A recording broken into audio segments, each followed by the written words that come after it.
Baik, bismillahirrahmanirrahim. Assalamualaikum warahmatullahi wabarakatuh. Rabbi shrah li sadri wa yassir li amri wahlul 'uqdatam min lisani yafqahu qawli. Baiklah, jadi kami di sini dari bagian IKM IKK Fakultas Kedokteran Universitas Muslim Indonesia akan membawakan mata kuliah Kesehatan Masyarakat dengan judul Epidemiologi Penyakit Menular.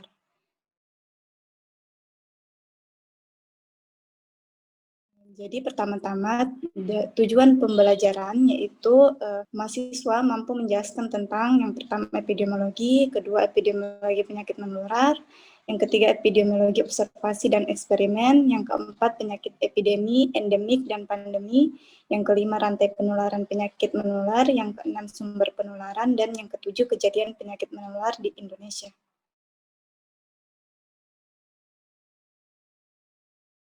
Pertama-tama harus kita ketahui apa itu epidemiologi. Jadi definisi dari epidemiologi menurut bahasa berasal dari bahasa Yunani yaitu terdiri dari 3 kata.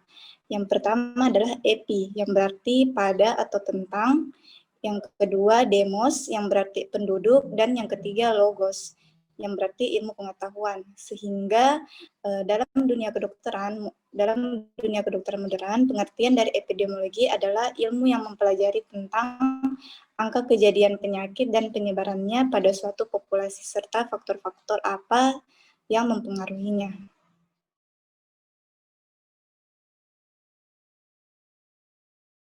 Selanjutnya untuk epidemiologi penyakit menular, ini adalah epidemiologi penyakit yang terfokus dalam mempelajari penyebaran dan faktor-faktor yang mempengaruhi penyakit menular dalam suatu populasi.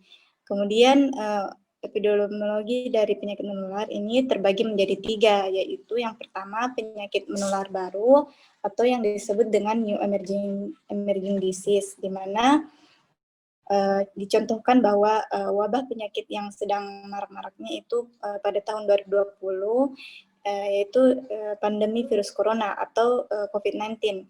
Sebagaimana yang kita ketahui bahwa COVID-19 ini juga telah terjadi di beberapa negara di dunia, termasuk juga di negara kita Indonesia. Kemudian yang kedua adalah penyakit menular lama yang muncul kembali atau yang disebut dengan re-emerging disease.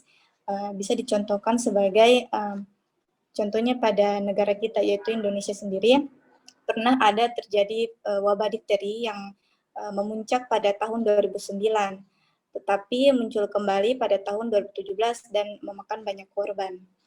Kemudian yang ketiga adalah penyakit menular yang ditemukan sehari-hari atau disebut dengan emerging disease. Dicontohkan sebagai penyakit hepatitis yang disebabkan oleh virus dan juga penyakit malaria yang disebabkan oleh gigitan nyamuk. Selanjutnya untuk re-emerging disease, jadi untuk re-emerging disease ini disebabkan karena yang pertama adalah evolusi mikrobial agen, yang kedua variasi genetik, yang ketiga mutasi gen, dan yang keempat adalah hubungan mikrobial agen yang dengan hewan perantara.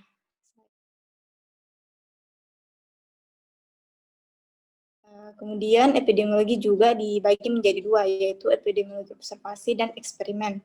Untuk epidemiologi observasi ini bertujuan untuk menggambarkan pola penyebaran penyakit dan faktor-faktor yang mempengaruhi penyakit tersebut dalam suatu populasi, di mana indikator yang digunakan mencakup umur, gender, ras, status perkawinan, pekerjaan, dan variabel lainnya. Kemudian dibagi juga atas observasi deskripsi dan observasi analisis. Kemudian yang kedua adalah epidemiologi eksperimen, di mana epidemiologi yang melibatkan intervensi, percobaan, atau tindakan di dalamnya dengan tujuan untuk merubah faktor-faktor yang mempengaruhi suatu penyakit dalam suatu populasi.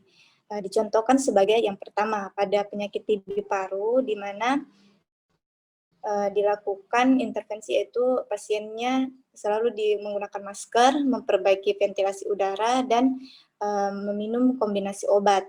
Kemudian yang kedua yaitu pada penyakit HIV, di mana ditemukan ARV untuk menghambat virus dan pembuatan area steril khusus ODH. Kemudian yang ketiga pada penyakit pneumonia balita, di mana diedukasi untuk tetap menjaga kebersihan, memakan makanan yang seimbang, dan rutin melakukan vaksinasi.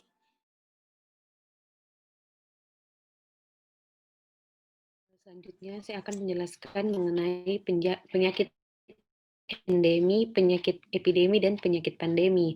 Di mana untuk penyakit endemi sendiri adalah wabah yang umum terjadi di tengah-tengah populasi dan hanya berlangsung di dalam populasi tersebut tanpa adanya pengaruh dari luar, atau suatu penyakit yang memiliki kejadian lebih tinggi pada suatu populasi dibanding populasi lainnya. Nah, misalnya itu dia penyakit malaria yang ada di Papua. Penyakit ini dia akan selalu ada di daerah tersebut, namun dengan frekuensi atau jumlah kasus yang rendah. Selanjutnya itu ada penyakit epidemi. Nah, penyakit epidemi ini dia adalah wabah yang terjadi di tengah-tengah suatu populasi dan jumlah penderitanya meningkat secara nyata melebihi daripada kejadian yang biasanya. Nah, untuk penyakit epidemi sendiri ini dia contohnya itu dia terjadi pada penyakit SARS yang terjadi pada tahun 2003 yang terjadi di seluruh dunia dan menelan korban ratusan jiwa, serta adanya penyakit Ebola di negara-negara Afrika serta penyakit yang disebabkan oleh virus Zika.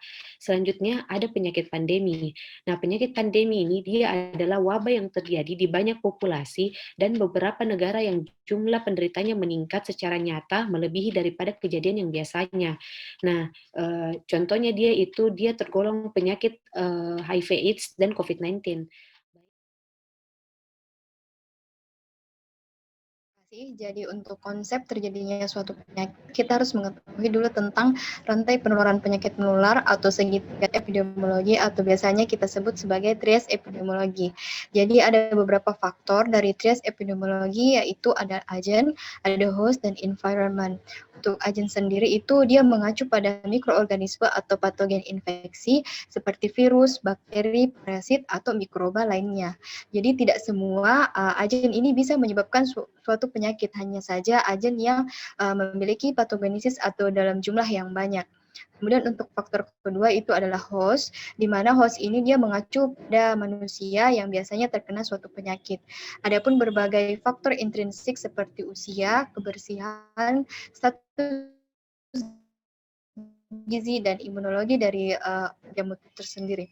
Kemudian untuk yang ketiga ada environment atau lingkungan, dia lebih mengacu pada faktor fiksi luar seperti iklim. Nah, terus untuk model dari trias epidemiologi yang kita harus ketahui dulu untuk model sehat, kita bisa melihat pada ujung kanan bawah yaitu terjadinya keseimbangan antara agen, penjamu, dan lingkungan. Nah, gambar ini atau model ini merupakan model yang terbaik atau yang sehat. Kemudian untuk model yang kedua atau pada kasus A, di sini kita bisa melihat bahwa agen ini memberatkan keseimbangan sehingga batang pengungkit miring ke arah agen. Dalam kasus ini, agen menyebabkan suatu penyakit pada host seperti terjadi coronavirus pada dunia ini. Kemudian untuk kasus B, kita lihat bahwa host ini lebih memberatkan keseimbangan sehingga batang pengungkit miring ke arah host. Dalam kasus ini, host peka terhadap suatu penyakit seperti imunitas dari seseorang itu menurun sehingga lebih gampang terjadi suatu penyakit. Kemudian pada kasus C, dia terjadi pergeseran pada lingkungan atau pergeseran sehingga agen memberatkan keseimbangan. Contohnya dalam kondisi banjir. Pada keadaan banjir itu banyak bakteri atau mikroorganisme yang berkembang biak sehingga terjadi suatu penyakit. Kemudian untuk kasus pada C, ini dia lingkungan terjadi pergeseran juga namun menyebabkan host yang mengalami perberatan keseimbangan. Misalnya terjadi pencemaran lingkungan.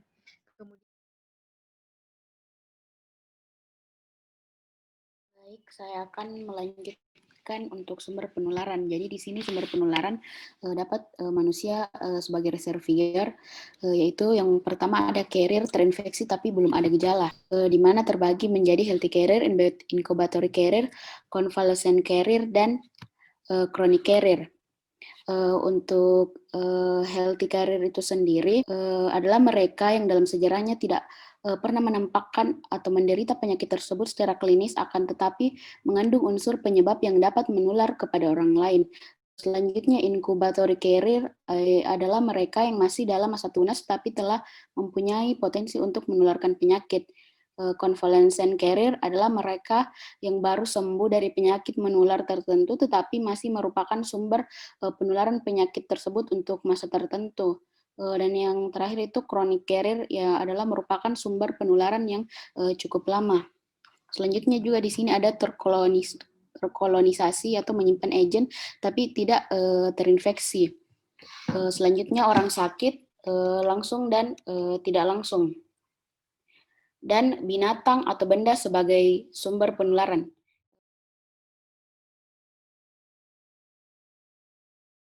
Selanjutnya cara penularan itu langsung atau direct transmission dari orang ke orang itu seperti penyakit HIV, binatang ke orang itu seperti penyakit toxoplasmosis, untuk tumbuhan ke orang itu seperti penyakit septisema, untuk orang-orang melalui kontak benda itu seperti penyakit virus Ebola yang dimana penyakit ini ditularkan melalui kontak benda yang telah terkontaminasi oleh cairan tubuh penderita. Selanjutnya yang kedua melalui udara atau airborne disease seperti penyakit tuberkulosis, melalui makanan dan minuman seperti diare dan hepatitis A, dan yang keempat melalui vektor seperti DBD dan malaria. Selanjutnya akan Baiklah, di sini saya akan menjelaskan sedikit mengenai epidemiologi pencegahan, di mana epidemiologi pencegahan ini dibagi atas 5, yaitu health promotion, specific protection, early diagnosis, disability elimination, dan rehabilitation.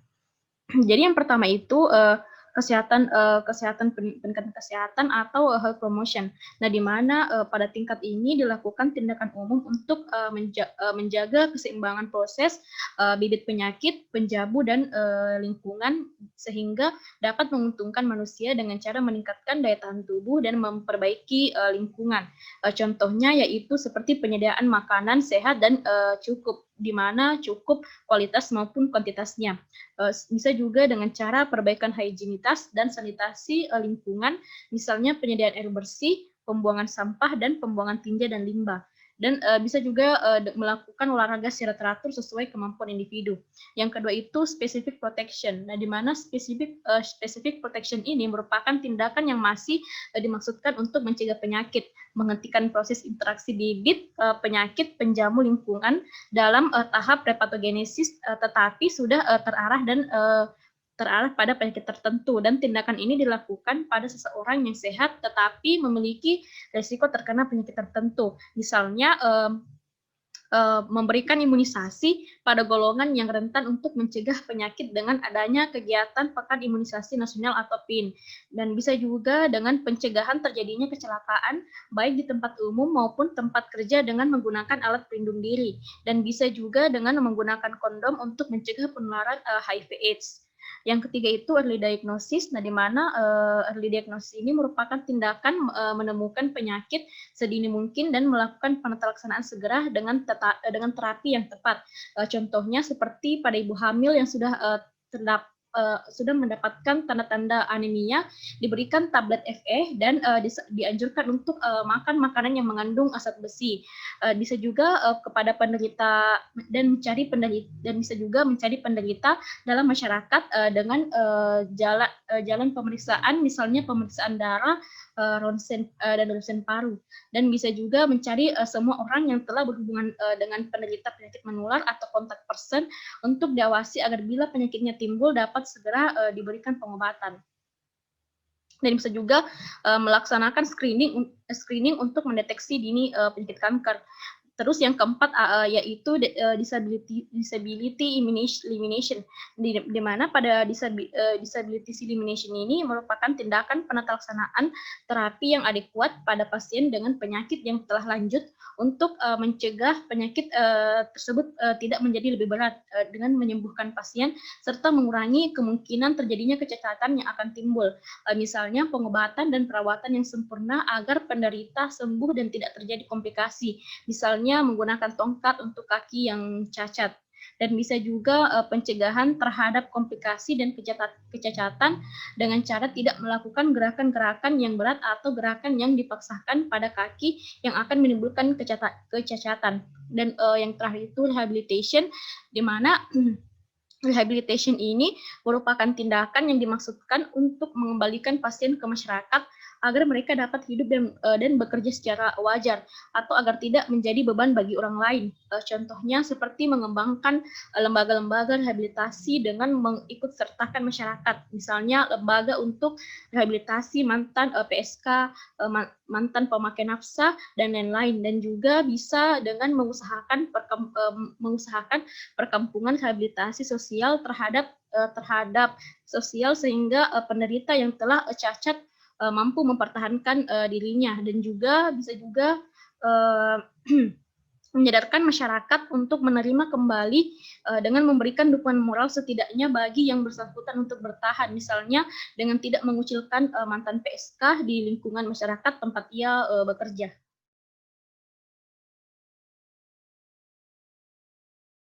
Jadi di mana kejadian penyakit menular di Indonesia yaitu dari riset kesehatan daerah 2018 dari 334 provinsi, 416 kabupaten dan 98 kota didapatkan hasil utama riset kesehatan daerah 2018 sebagai berikut. Jadi yang pertama yaitu penyakit infeksi saluran pernapasan akut. Nah, di mana karakteristik penduduk dengan ISPA yang tertinggi terjadi pada kelompok umur 1 sampai yaitu 25% menurut jenis kelamin dan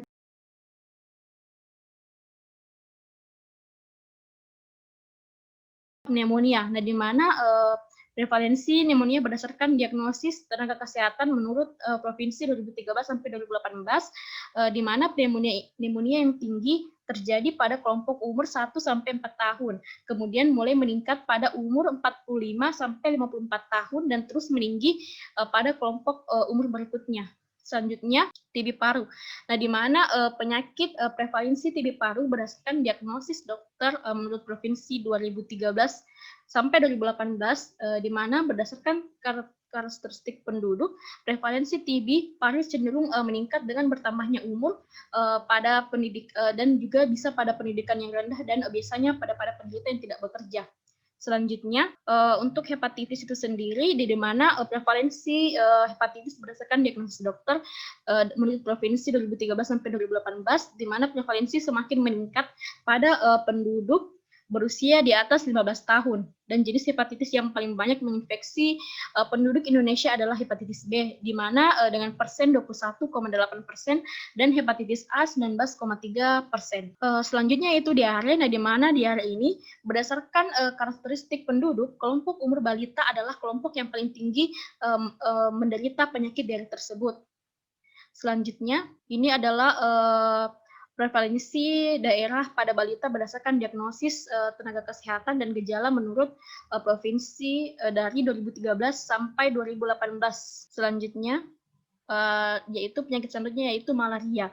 Nah, di mana malaria ini prevalensinya malaria pada anak kurang dari 15 tahun relatif lebih rendah dibanding kepada orang dewasa. Tetapi proporsi pengobatan dengan obat malaria atau program pada kelompok umur tersebut lebih baik pada anak dibandingkan dengan orang dewasa. Dan keadaan ini menunjukkan kewaspadaan dan kepedulian penanganan penyakit malaria pada anak yang baik. Terus filariasis, nah di mana prevalensi filariasis berdasarkan diagnosis tenaga kesehatan menurut provinsi 2007 sampai 2008 yang paling selanjutnya HIV/AIDS. Nah, di mana HIV/AIDS ini juga pengetahuan tentang HIV/AIDS menurut provinsi 2018